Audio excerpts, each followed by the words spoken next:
Recording हो रही है, जाएगा उसमें नेट पे। यहाँ देखो बेटा, तो इस तरह से क्या होगा कि वेलोसिटी जो है बेटा, कैलकुलेशन तो हमारे यहाँ नहीं है, बट आप ये जान लो जैसे जैसे नंबर ऑफ सेल बढ़ता है या ऑर्बिट नंबर बढ़ता है, इलेक्ट्रॉन की वेलोसिटी डिक्रीज करती है। रीजन हम आपको बता देते हैं इसका क्या होता है, आप इतना भी जान लो कि काफी है, बट रीजन जान लो। 6:30 फर्स्ट ऑर्बिट जो होता है बेटा, वो न्यूक्लियस के काफी क्लोज होता है, और न्यूक्लियस के क्लोज होने से क्या होता है कि न्यूक्लियस स्ट्रांगली पुल करता है, जिसके कारण से क्या होगा कि इलेक्ट्रॉन जितना तेजी से मूव करेगा उतने वो एनर्जी को क्या करता है, मेंटेन करता है, और वो न्यूक्लियस में नहीं गिरता है या न्यूक्लियस उसको नहीं कर पाता है। इसीलिए फर्स्ट सेल पर चूंकि न्यूक्लियस का फोर्स स्ट्रांग होता है, इसलिए इसका मूवमेंट सबसे अधिक होता है, और लास्ट सेल पर न्यूक्लियस का फोर्स सबसे कम होगा, इसलिए इलेक्ट्रॉन का मूवमेंट सबसे कम होता है। ठीक ना बेटा? तो इस तरह से क्या रहा, ये हाइड्रोजन पर रहा कि हम इसकी एनर्जी को आसानी से कैलकुलेट कर सकते हैं। क्लियर? दो कैलकुलेशन आपको पढ़ना था मेनली, रेडियस और एनर्जी का। आ जाएगा, कोई दिक्कत? No, sir. Now this can be applied for hydrogen like species. अब इसमें ध्यान दो बेटा, हाइड्रोजन लाइक स्पीसीज का मतलब क्या हुआ?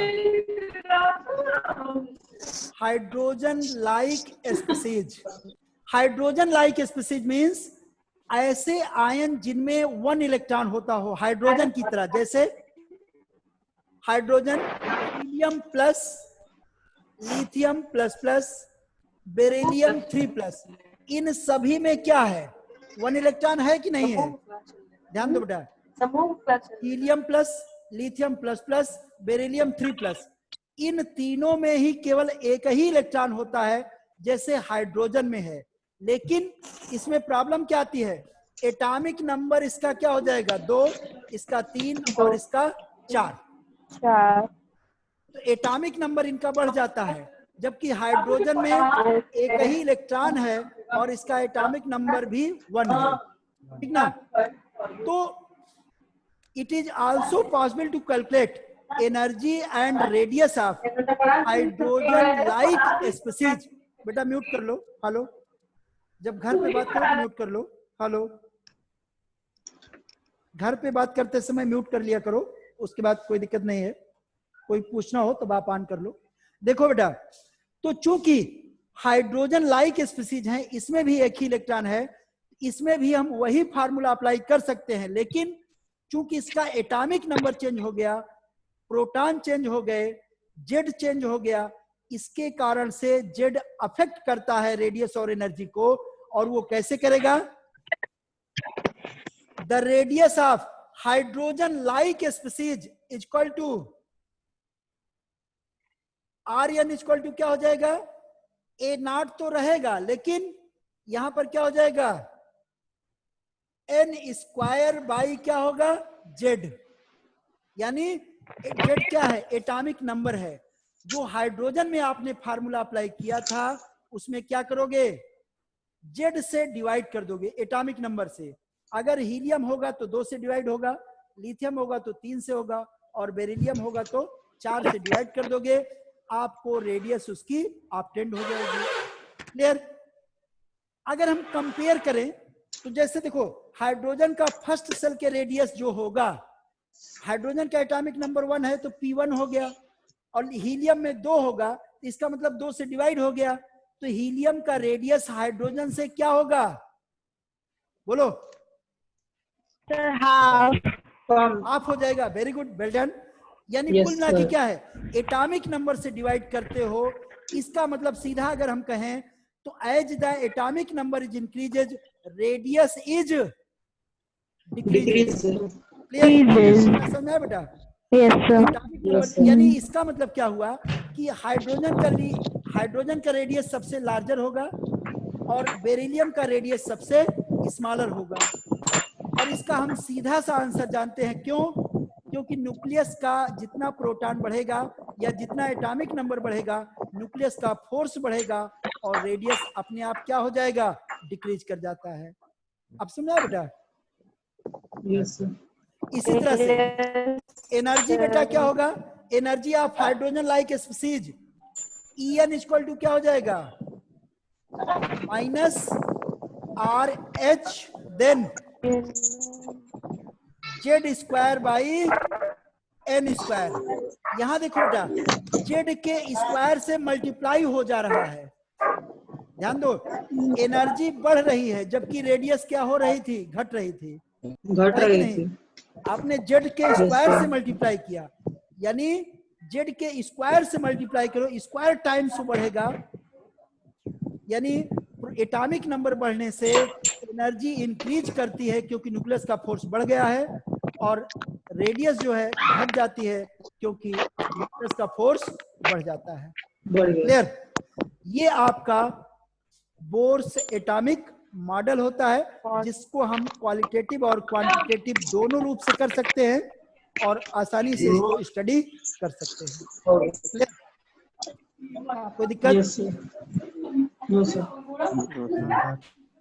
सर ये 10th में दिया था ना थोड़ा हिंट? 10th में बेटा हिंट तो नहीं दिया था क्योंकि एटॉमिक स्ट्रक्चर के बारे में 10th में तो कुछ है ही नहीं है। हाँ, उसमें थोड़ा सा हिंट था, पीरियाडिक टेबल जब आप पढ़े होगे, है ना, पीरियाडिक टेबल वाले में पीरियाडिक प्रॉपर्टीज में जब रेडियस के बारे में, ये बेटा माइक ऑफ कर लो, हेलो हेलो, जब आप पीरियाडिक टेबल पढ़ोगे तो उसमें रेडियस का जब आप वेरिएशन पढ़ोगे पीरियड और ग्रुप में, तो वहां पर इसका एक्सप्लेनेशन था, याद है ना बेटा। नाउ यस सर, ये याद है, बिल्कुल याद है, और ना है पूछेगा। हेलो, सीखो यार, अब तो हायर क्लास में आ गए बेटा, जब आवश्यक हो तभी बोलना चाहिए। इसमें आपका जो है मेरिट नहीं होता है बेटा, डिमेरिट होती है, अच्छी चीजें सीखना चाहिए, ठीक। तो अब है बेटा नेक्स्ट टॉपिक जो है ये कैलकुलेशन के या न्यूमेरिकल के पर्पस से मोस्ट इंपॉर्टेंट है, और ये टॉपिक जो है आपको न्यूमेरिकल सॉल्व करने में हेल्प करेगा। तो ये टॉपिक है आपका एक्सप्लेनेशन ऑफ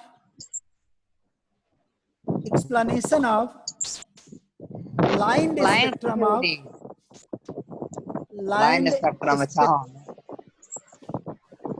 हाइड्रोजन। बात नहीं बेटा, हेलो, हाँ सर, बात ना करो बेटा। Line spectrum, explanation of line spectrum of hydrogen atom. याद होगा बेटा हमने एब्जॉर्प्शन और इमिशन की बात किया था, या एनर्जी कैसे चेंज होता है।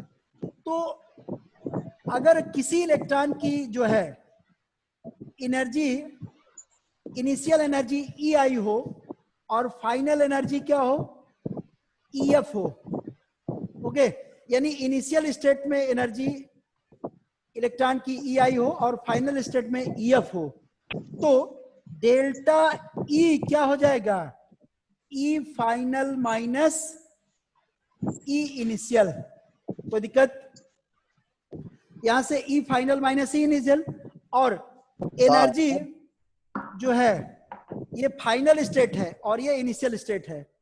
अब देखो बेटा, और हमने पढ़ा है कि जो एनर्जी होती है, अभी आपने फार्मूला पढ़ा है कि E इक्वल टू क्या होता है, En equal to minus RH upon N square, याद है ना, ये आपने पढ़ा है value, En equal to RH upon N square hydrogen के लिए। हेलो, तो ये फाइनल और इनिशियल के लिए यही वैल्यू आप पुट करोगे। Yes sir.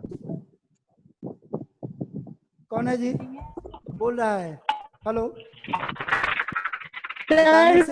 बताने से नहीं समझ रहा है बेटा। हेलो सर कोई ऋषभ है वही बोल रहा है। ऋषभ? यस सर, ऋषभ बताया था ना, कोई बात नहीं ऋषभ, मैं रिमूव कर दे रहा हूँ, अपने आप ठीक हो जाएगा।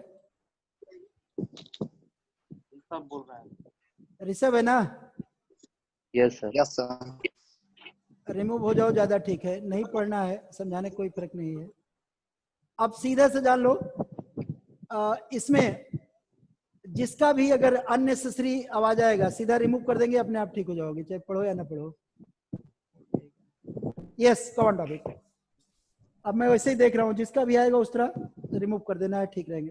तो यहाँ पर बेटा EH RH by N square है, तो यहाँ पर अगर हम ये वैल्यू पुट करें तो क्या हो जाएगा, देखो डेल्टा E एनर्जी डिफरेंस, अगर इलेक्ट्रॉनिक ट्रांजिशन होगा तो क्या हो जाएगा, यहां पर E फाइनल यानी क्या होगा, minus R H by n f square, n square था ना तो एन एफ स्क्वायर कर दोगे, ये हो गया। देन माइनस, फिर minus R H by N initial square, ये पॉइंट समझना है।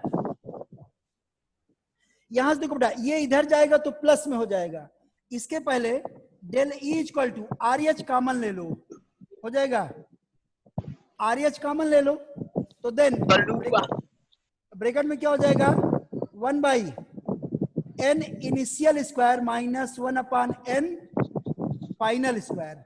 कोई दिक्कत, ये समझ में है? ये पॉजिटिव में था इनिशियल, माइनस माइनस प्लस हो जाएगा, तो इसको हमने इधर ले लिया, और फाइनल निगेटिव में है तो इसको हमने इधर कर दिया। Clear? Hello, Yes, sir. Mic off कर लो बेटा, किसी नो की सर। आवाज आ रही है। सर हाँ बेटा बोल।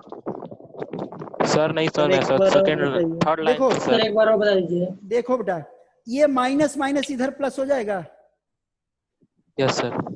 तो इनिशियल प्लस हो गया, तो इनिशियल हम लोग इधर कर लिया और फाइनल को इधर कर दिया, निगेटिव में हो जाएगा। Yes sir. और आर एच दोनों में है तो आर एच को आपने कॉमन ले लिया। क्लियर? सर स्टार्टिंग से समझा दीजिए सर। अब आया? यस सर, स्टार्टिंग से फिर से समझाइए। स्टार्टिंग से समझा दीजिए सर। देखो, जैसे आप बोलते हो ना कि इलेक्ट्रॉन जो है किसी एक एनर्जी लेवल से दूसरे एनर्जी लेवल में जब जाएगा, तो इनिशियल स्टेट कोई भी हो, फर्स्ट सेल में हो, सेकंड में हो, थर्ड में हो, फोर्थ में हो, ये हो जाएगा। और फाइनल हुआ सेकंड, थर्ड, फोर्थ, किसी में जाए, ठीक, फाइनल हो गया। तो जो एनर्जी डिफरेंस होगा, यानी एब्जॉर्ब करेगा कि इमिशन करेगा, डेल्टा ई किसके बराबर होगा, final minus initial. Clear? Yes. अब किसी सेल की एनर्जी कैसे निकालते हो, En equal to minus R H by N square से निकालते हो। Yes sir. तो यहां पर देखो, minus R H by N final square और minus then minus R H by N initial square हो गया, ठीक। कोई दिक्कत? इतना No, समझ में आया? सर। अब देखो, यहाँ पर ये माइनस है, ये माइनस है, तो माइनस माइनस ये वैल्यू क्या हो गई, प्लस हो गई। अरे माइनस से बेटा माइनस में मल्टीप्लाई करोगे तो प्लस में हो जाएगा ना। Yes sir. An initial possible हो, पॉजिटिव हो गया, और एन फाइनल यहाँ पर क्या है, निगेटिव है। तो पॉजिटिव था तो इनिशियल हमने पहले ले लिया, और फाइनल वाला माइनस में है तो बाद में कर दिया। क्लियर? यस और सर। आर एच कॉमन आ गया। क्लियर? ये हो गया। अब देखो, तो डेल्टा ई इक्वल टू, इसकी वैल्यू रख दो आर एच की, क्या होती है, 2.18 into 10 to power minus 18 1 by N initial square minus 1 by N final square. First, यहाँ तक कोई दिक्कत? No sir. No sir. इससे नो सर। इस फार्मूले के द्वारा आप क्या निकाल सकते हो कि कोई भी इलेक्ट्रॉन अगर किसी सेल से, फर्स्ट से सेकंड में, सेकंड से फोर में, फोर से फाइव में, किसी में भी अगर मूव करता है तो कितनी एनर्जी उसमें चेंज होगी, आसानी से कैलकुलेट कर सकते हो वैल्यू पुट करके। क्लियर? Yes sir. ये समझा है? अरे भाई हमको यही जानना Yes, ना, sir. इनिशियल और फाइनल, फर्स्ट से सेकंड में गया, फर्स्ट से फोर में गया, फोर से थ्री में गया, थ्री से टू में गया, एक इनिशियल हो गया, एक फाइनल हो गया, वैल्यू पुट कर देंगे और आसानी से हम एनर्जी को कैलकुलेट कर सकते हैं। क्लियर? Yes sir. अब सुनिए, अब है यस सर। एक चीज हो गया एनर्जी का कैलकुलेशन। दूसरा क्या होता है कि we know that E equal to h c, या सी अभी छोड़ो, एच न्यू, ये फार्मूला जानते हो कि नहीं आप लोग? E यानी एनर्जी ऑफ एनी पार्टिकल या wave is equal to Planck constant H and nu means frequency of light. Okay, H Planck constant क्या होता है? H प्लैंक साइंटिस्ट का नाम है बेटा। प्लैंक कांस्टेंट की वैल्यू होती है 6.626 into 10 to the power minus. नीचे नहीं दिख रहा है, नीचे नहीं दिख रहा सर। कोई बात नहीं। तो यहाँ पर बेटा H की वैल्यू होती है 6.626 into 10 to power minus 34 joule होता है बेटा। ठीक, H की वैल्यू, ये प्लैंक कांस्टेंट है, प्लैंक साइंटिस्ट का नाम है, इसकी वैल्यू होती है। ओके, यानी किसी भी लाइट पार्टिकल की या किसी भी रेडिएशन की जो एनर्जी होती है वो किसके बराबर होगी? उसकी फ्रीक्वेंसी इनटू प्लैंक कांस्टेंट, और प्लैंक कांस्टेंट की वैल्यू है 6.626 into 10 power minus 34 joule. Clear? Yes sir. अब देखो, और न्यू बराबर, अगर E equal to h nu है तो न्यू इक्वल टू क्या हो जाएगा? E बाई H होगा कि नहीं होगा? Yes sir. और न्यू क्या है? New is the frequency of light. Light. देखो बेटा, E की वैल्यू रख सकते हो। E की वैल्यू क्या है? ये इतनी वैल्यू है कि नहीं है? Yes sir. वो इलेक्ट्रॉन का मूवमेंट होगा, जो एनर्जी निकलेगी उसकी फ्रीक्वेंसी कैलकुलेट करने का फार्मूला आप डिराइव कर रहे हो। तो न्यू इक्वल टू E की वैल्यू रख दो। E की वैल्यू क्या दे रहा है? देखो, न्यू इक्वल टू E की value 2.18 minus 18 1 by n initial square minus 1 by n final square by H है। H की वैल्यू क्या होगी? 6.626 इंटू 10 पावर माइनस 34। जब इसको कैलकुलेट करोगे तो न्यू इक्वल टू आ जाएगा 3.29 into 10 power 15। Then 1 by n initial square minus 1 by n final square. ये इक्वेशन नंबर 2 हो जाएगा। इस फार्मूले के द्वारा आप क्या निकाल सकते हो? फ्रीक्वेंसी ऑफ लाइट, यानी जो इलेक्ट्रॉन का मूवमेंट होगा, जो इलेक्ट्रॉन एक ऑर्बिट से दूसरे ऑर्बिट में जाएगा, एक सेल से दूसरे सेल में जाएगा, इस फार्मूले को अप्लाई करके आप आसानी से फ्रीक्वेंसी ऑफ लाइट को कैलकुलेट कर सकते हो। कोई दिक्कत? No sir. ओके, यानी हाँ बेटा, दो चीजें हम कैलकुलेट कर सकते हैं। एक, एनर्जी का कैलकुलेशन हमने पढ़ा, आसानी से कर सकते हैं, और दूसरा फार्मूला डिराइव किया हमने कि फ्रीक्वेंसी ऑफ लाइट या फ्रीक्वेंसी जो है उसको भी इस फार्मूले के द्वारा कैलकुलेट कर सकते हैं। इधर अगर हो गया हो तो मिटा दें, बुक में एकदम लिखा हुआ है, कोई दिक्कत नहीं इसमें। yes, आसानी से इधर वाला मिटाएं। Yes sir. तो पूरा मिटा दीजिए। नहीं, उससे रिलेशन है, उसको देखते रहोगे ठीक रहेगा उधर वाला। अब एक चीज और देखो बेटा, एक टॉपिक होता है वेव नंबर, न्यू बार से डिनोट करते हैं, इसको बोलते हैं wave number. Okay, wave number ये टॉपिक आपका पीछे छूट गया है यानी सिलेबस में नहीं है, बट ये जान लो वेव नंबर होता क्या है। ठीक ना? नंबर ऑफ वेव्स इन पर सेकेंड, नंबर ऑफ वेव्स पर सेकेंड जो है क्या होता है? ये वेव नंबर कहलाता है। एक निश्चित डिस्टेंस में या एक निश्चित वेवलेंथ में जितनी वेव्स क्या होंगी, मूव करेंगी या वेव्स प्रोपगेट करती हैं, वही उसका वेव नंबर कहलाता है और न्यू बार से डिनोट करते हैं। क्लियर?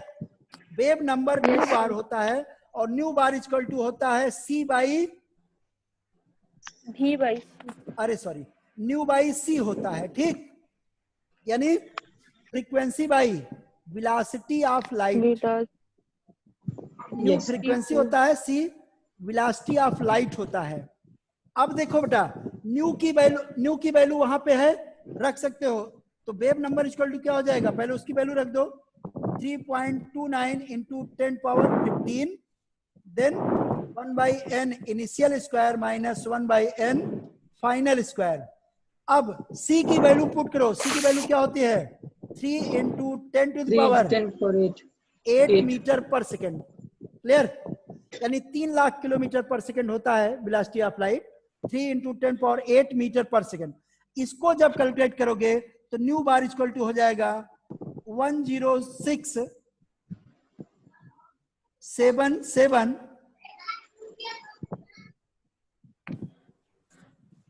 then 1.0 सर 1096 होगा। 1.1.0 कैलकुलेट जो करोगे Yes, 109,677 1/n Yes, sir. Initial square minus 1/n into 10 to the power sir 7 into yes sir into into 10 to the power 7. देखो बेटा इसमें क्या होगा, ये वैल्यू जब हटा दोगे तो अपने आप 7 हट जाएगा, ठीक। डेसिमल जब नहीं No. लगाओगे Into 10 to the power 7. 8 Yes, 7 sir. 15 10 power और ये प्लस 7 देखो इससे आप क्या कैलकुलेट कर सकते हो, यहां पर यह है घात ऊपर जाएगा घट जाता है तो 15 माइनस 8 7 हो गया, ठीक। ये इतना क्या होगा बेटा वेव नंबर होगा, यानी इन 3 चीजों का कैलकुलेशन है आपके यहाँ, एनर्जी, फ्रीक्वेंसी और वेव नंबर। जो भी हमें कैलकुलेट करना होगा वो डायरेक्ट फार्मूला रख देंगे और उसकी वैल्यू आसानी से हमें ऑब्टेन्ड हो जाएगी। Clear, Yes. Yes, sir. ये आपको कैलकुलेट करना है।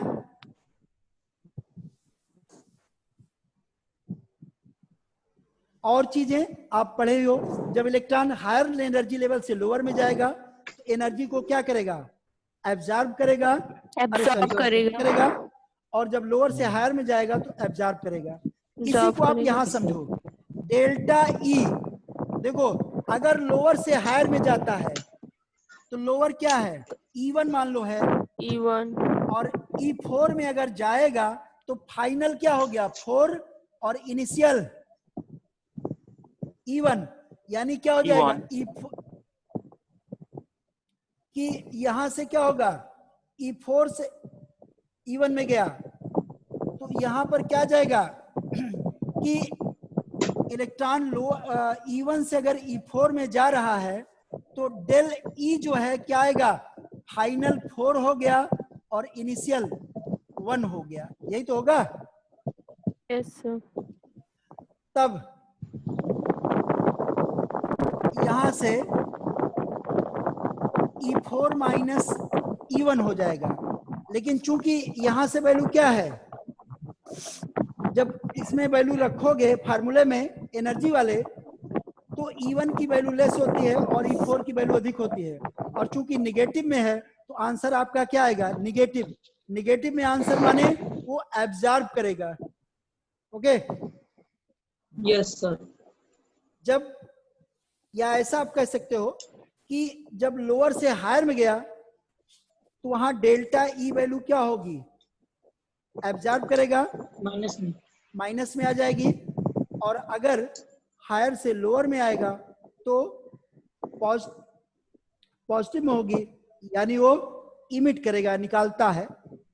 ओके, कुल मिलाकर हमको ये जानना है जब लोअर से हायर में जाएगा एनर्जी को एब्जॉर्ब करता है, Absorb करेगा। और अगर हायर से लोअर में आएगा तो एनर्जी को इमिट करता है। emit यही जो है इसका मेन थीम है, और कितनी एनर्जी इमिट करेगा, कितनी उसकी वेवलेंथ होगी, कितनी उसकी वेव नंबर्स होंगी, इन सब का कैलकुलेशन हम फार्मूले में वैल्यू पुट करके आसानी से कैलकुलेट कर सकते हैं। इस पर बेस्ड बहुत सारे न्यूमेरिकल्स वगैरह हैं, आप लगाते रहना, देखते रहना, आसानी से आ जाएगा। ठीक, now drawbacks of Bohr's atomic model. Bore के एटॉमिक मॉडल का ड्रॉबैक यानी इनकी कमी क्या थी। ओके, तो इनके ड्रॉबैक में फर्स्ट जो है, इन्होंने एक चीज क्या कहा कि किसी ऑर्बिट में जितने भी इलेक्ट्रॉन हैं उन सब की एनर्जी क्या होनी चाहिए, होती है सेम होती है। और स्पेक्ट्रम आप पढ़े नहीं हो बट ये जान लो स्पेक्ट्रम क्या होता है कि डिफरेंट एनर्जी लेवल के लिए एक लाइन ऑब्टेंड होती है, ठीक ना, स्पेक्ट्रम में, और उसी लाइन को हम स्पेक्ट्रम बोलते हैं। किसी भी एनर्जी लेवल के लिए एक लाइन ऑब्टेंड होती है फोटोग्राफिक प्लेट पर, उसी को हम स्पेक्ट्रम कहते हैं। और चूंकि किसी ऑर्बिट में सभी इलेक्ट्रॉन जो हैं उनका एनर्जी लेवल सेम होता है, तो निश्चित रूप से किसी ऑर्बिट के लिए जो स्पेक्ट्रम है वो कैसा होना चाहिए, सिंगल लाइन होना चाहिए। क्लियर? लेकिन जब हम स्पेक्ट्रम देखते हैं तो सिंगल लाइन ऑब्टेंड भी होता है, कोई दिक्कत नहीं हुई। प्रॉब्लम कहां से आती है, जब इस पर हम मैग्नेटिक फील्ड या इलेक्ट्रिक फील्ड लगा देते हैं तो जो सिंगल लाइन होती है बेटा वो क्या हो जाती है, this splits into a large number of thin lines. जो इनके स्पेक्ट्रम में सिंगल लाइन आ रही थी, सिंगल लाइन आने का मतलब ये था कि सबका एनर्जी लेवल बराबर था इलेक्ट्रॉन का, और बोर के मॉडल के अनुसार जो बात कही गई कि सबकी एनर्जी बराबर होती है वो सही है, ठीक। और जब हम जनरल वे में देखते हैं तो सिंगल लाइन ऑब्टेंड भी होती है, करेक्ट होता है। लेकिन बाद में क्या पाया गया कि जब हम उसमें मैग्नेटिक या इलेक्ट्रिक फील्ड को अप्लाई करते हैं बेटा, तो क्या होता है कि जो सिंगल लाइन ऑब्टेंड हो रही थी वो स्प्लिट हो करके एक से अधिक लाइनों में चेंज हो जाती है। इसको बोलते हैं स्प्लिटिंग ऑफ स्पेक्ट्रल लाइंस।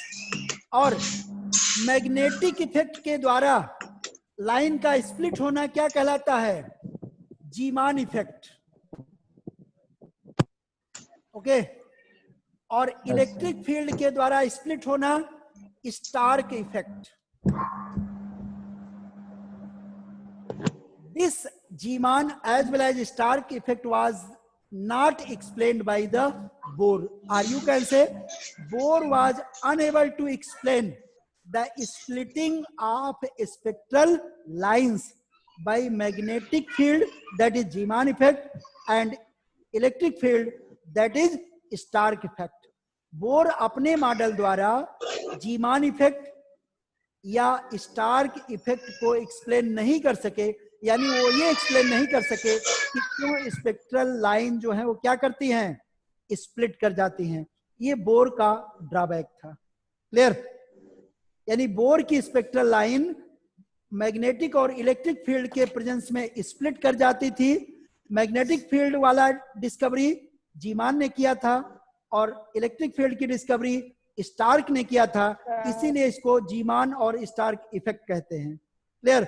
और इस स्प्लिटिंग ऑफ स्पेक्ट्रल लाइन को या एनर्जी लेवल को बोर अपने मॉडल द्वारा एक्सप्लेन नहीं कर सके, ये इनका पहला ड्रॉबैक था। क्लियर? इतना समझ में आया बेटा? यस सर एक बार और। जैसे बोर मॉडल सर एक बार और। ठीक ठीक, देखो बोर मॉडल ने क्या बताया कि किसी ऑर्बिट में बेटा जितने भी इलेक्ट्रॉन है सबका एनर्जी लेवल बराबर होता है।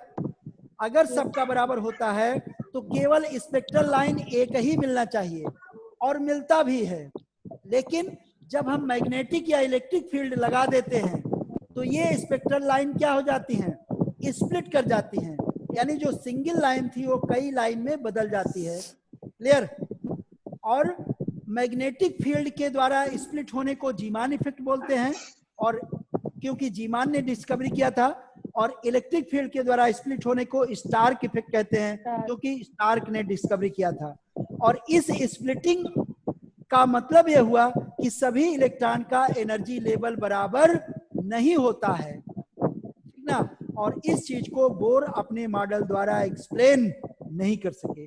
ओके, तो Bohr was unable to explain the splitting of spectral line by magnetic field, that is Zeeman effect, and electric field, that is Stark effect. This was the first drawback. Second, Bohr was also unable to explain formation of molecule, यानी किस तरह से molecule का formation होता है, किस तरह से कंपाउंड बनते हैं। हालांकि ये तो बहुत बड़ी बात है, वो हम सामान्य चीजों के बारे में बताएं, बोर जिनको एक्सप्लेन नहीं कर सके। तो Bohr was unable to explain. बेटा माइक ऑफ कर लो, किसी के यहाँ आवाज आ रही है बैकग्राउंड में। है ना. Bohr was unable to explain about the shell, subshell, orbital etcetera. About that I will discuss in detail tomorrow और after day after tomorrow. Clear? तो इनके बारे में आपको आगे बताते रहेंगे कि क्या उसमें प्रॉब्लम होती है, ठीक ना. बट बोर जो है सेल, सब सेल, ऑर्बिटल, इन सब के बारे में भी कोई एक्सप्लेनेशन नहीं दे सके थे. ये भी क्या होता है, बोर मॉडल का ड्रॉबैक है. क्लियर? कोई दिक्कत बेटा? इतना समझ में आया? Yes, sir. ये आपका दिक्कत नहीं है. बोर का एटॉमिक मॉडल है. और अब एक चीज बताओ, इसमें साम वाला ठीक है? हेलो. Yes, sir. तो मुझे लगता है कि नहीं होगा ना, तो आप लोगों को अगर दिक्कत ना हो तो सुबह जो है अगर चलेगा तो सुबह भी हम पढ़ा देंगे और शाम को भी जो डिस्टरबेंस है वो मेंटेन हो जाया करेगा, ठीक ना. Yes, और sir. नहीं होगा सर पता कैसे सिलेबस आप कब क्लास लेंगे, आप फिक्स कर देते टाइम. नहीं, उसमें क्या है कि मैसेज ग्रुप में मैं कर दिया करूंगा, ठीक ना. और स्पेशली आप मान के चलो कि 5-6 के रेंज में ही लेंगे. जैसे अमित सर भी क्लास लेने लगेंगे तो हम लोग आगे पीछे कर देंगे, अदरवाइज 6 बजे से क्लास ले लिया करेंगे, ठीक ना. तो और थोड़ा एक चीज और देखो बेटा, आप लोग बड़े हो गए हो तो जब कहा जाए तो माइक आप म्यूट कर लिया करो. कुछ पूछना हो तो पूछा करो, अच्छी बात है, लेकिन उससे क्या होता है कि सभी को डिस्टर्ब ना हो. और बड़े हो गए हो, आप लोगों को बार बार बोलना ये सब करना अच्छा नहीं लगता है. और आप लोगों को तो ऐसा करना चाहिए, छोटे बच्चे आपसे सीखें, ऐसा आपको व्यवहार दिखाना चाहिए, करना चाहिए. और सभी ऐसा नहीं कि कुछ ही लोग थोड़ा सा बीच बीच में भूल जाते हो, लड़कपन उसमें कूद जाता है आके, तो थोड़ा सा चेंज कर लो और बहुत अच्छा है, कोई दिक्कत नहीं है, ठीक ना. तो ये आपका टॉपिक फिनिश हुआ है, मात्र 3 से 4 मिनट है. तो इसको और कुछ पूछना हो तो आप पूछ सकते हो. नेक्स्ट टॉपिक जो है थोड़ा लंबा है, हो नहीं पाएगा, तो कल पढ़ते हैं, ठीक. कुछ पूछना हो तो बताओ, नहीं तो फिर कल पढ़ते हैं. बोलो, किसी को कुछ पूछना हो. स्पेक्ट्रम लाइन क्या है? स्पेक्ट्रल लाइंस क्या होता है बेटा कि जब किसी भी एटम में जो इलेक्ट्रॉन्स होते हैं उनके लिए क्या होता है कि जब फोटोग्राफिक प्लेट माने समझते हो, जो रील जैसे बोलते हो जिसमें फोटो बनता है, जानते हो? फोटोग्राफिक प्लेट पर जब उसकी, अरे जिस पर फोटो बनता है, फोटो तो खिंचाए हो ना आप लोग? अरे फार्म वगैरह भरने के लिए नहीं खिंचाते हैं? देखे हैं तो सर. जिस पर Yes, फोटो sir. बनता है, जो पेपर होता है मोटा सा, उसको फोटोग्राफिक प्लेट बोला जाता है, ठीक ना. तो जब हम किसी भी पार्टिकल के एनर्जी लेवल के लिए उसका जब क्या बोलते हैं, एनर्जी लेवल या एनर्जी से एसोसिएटेड चीजों की स्टडी करते हैं, तो हर एनर्जी लेवल के लिए एक लाइन ऑब्टेंड होती है, स्पेशली एटम के लिए. तो इस लाइन को हम क्या बोलते हैं, स्पेक्ट्रम कहते हैं, ठीक ना. इसी लाइंस को ही हम क्या कह देते हैं, स्पेक्ट्रम बोलते हैं. और इन लाइन को स्पेक्ट्रल लाइन बोलते हैं. हालांकि स्पेक्ट्रम जो है बेटा 3 प्रकार का होता है जनरली. एटॉमिक स्पेक्ट्रम होता है या लाइन स्पेक्ट्रम इसी को बोलते हैं. इसके अलावा एब्जॉर्प्शन स्पेक्ट्रम होता है, ठीक ना.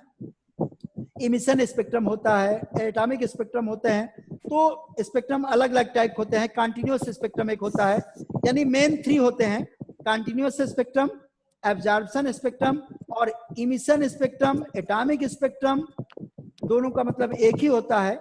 ये 3 प्रकार के होते हैं. ये बुक में दिया गया है, पहले सिलेबस में था हम लोग के. तो स्पेक्ट्रम मतलब होता है कि किसी भी एनर्जी लेवल के लिए एक लाइन ऑब्टेंड होती है फोटोग्राफिक प्लेट पर, और इसी लाइन को हम स्पेक्ट्रम बोलते हैं, ठीक ना. और कोई दिक्कत? सर ये सब सिलेबस में नहीं है. नहीं बेटा, इस बार सिलेबस में हटा दिया है और बाद में टाइम रहेगा. सर. या हाँ बेटा बोलो. सर ये सब बेटा हटा दिया गया है, जो भी लॉ वगैरह है ये सब हटा दिया गया है, सिलेबस में नहीं है, ठीक. Principal quantum number. हाँ, प्रिंसिपल क्वांटम नंबर है. आगे पूरा एक टॉपिक है क्वांटम नंबर, हम आपको बताएंगे. उसमें principal quantum number, azimuthal quantum number, magnetic quantum number, spin quantum number, चारों क्वांटम नंबर का डिटेल में आपको स्टडी बताएंगे कैसे होता है, ठीक. उनका कैलकुलेशन कैसे करोगे उसको भी बताएंगे.